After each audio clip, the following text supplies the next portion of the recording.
You know, whenever this tree blooms out across the street from our house, that's the symbol for me that spring has finally arrived.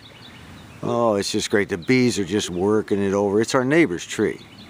And it's on the other side of his barbed wire fence here where his horse is. You can see his horse back there. The old horse, he just feeds all the time.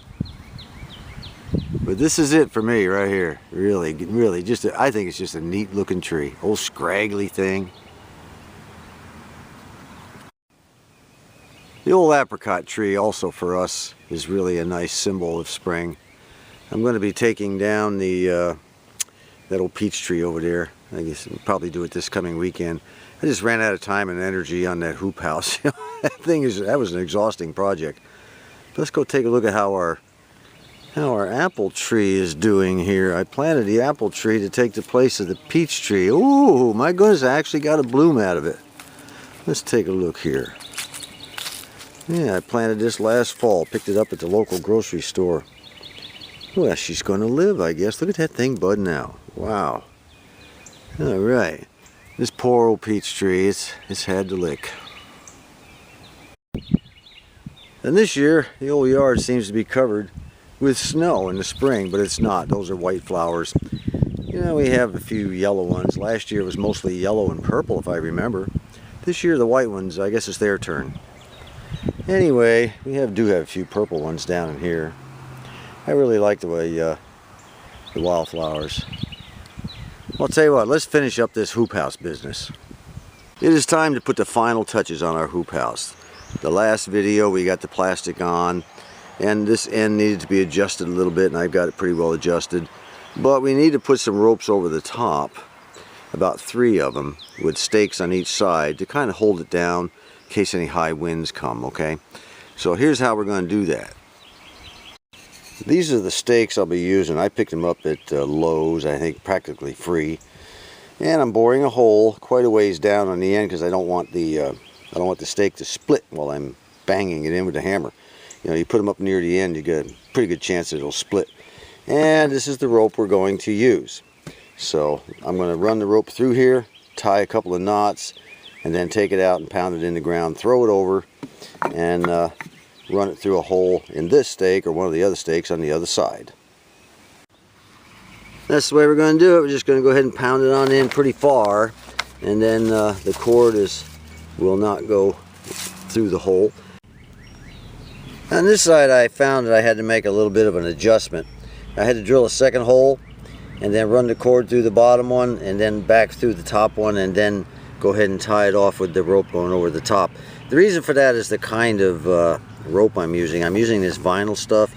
If it had been a string, just a cord, you know, a good solid strong cord, it would have worked a lot better. But anyway, I chose this because I wanted it to be really weatherproof all summer long. But you know, just drilling a second hole, running it out and back in, and then tying your knot behind the stake works pretty good. And you can always loosen it up and readjust it as as time goes on. Well, that's it. The hoop house construction is done, 100%, and I've got those ropes over there tightening it down. Boy, that really does give it a lot better, tension on the plastic, which will hopefully ward off any Arkansas winds, which it probably will not, but you do the best you can. Well, let me see now. Things I would have done differently. There's 2 things that come to mind. First of all, I probably should not have used this nylon clothesline or plastic clothesline. I mean, it's good. It's really good as far as weatherproofing goes, but it's a little bit difficult to handle for tying knots and things like that. Maybe next year I'll get a different kind of cord that might hold up in the weather. I can always take it off and change it as needed, if the hoop house works out. The second thing I would have done differently, I cut this end of the hoop house plastic at the right point, okay? And you got a nice long steady slope here down to the ground. Now over here I should have cut it the same length, but I didn't do it. I cut it a little bit too short. See, and I don't have a nice long steady slope. I just have kind of a downward angle.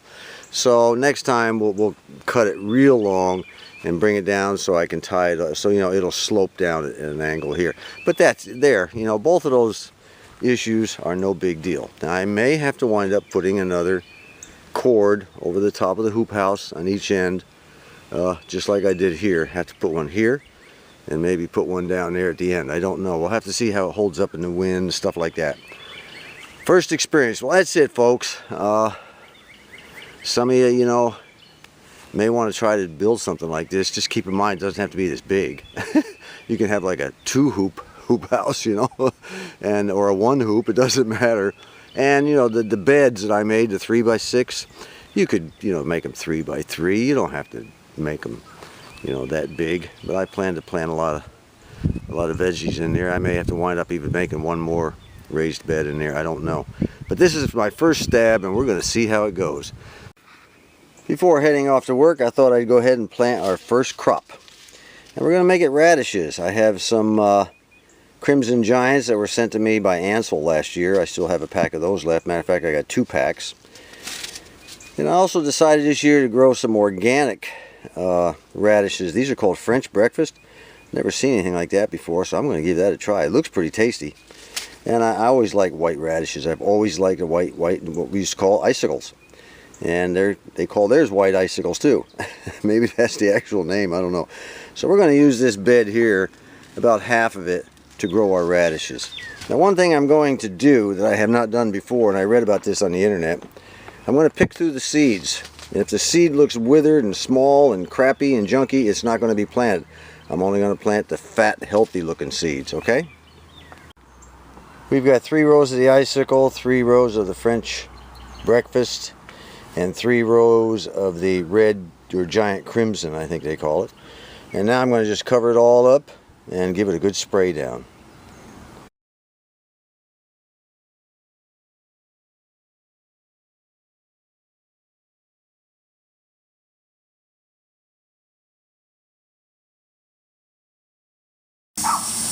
I think I better give the old Buzz Waterloo potatoes a drink also.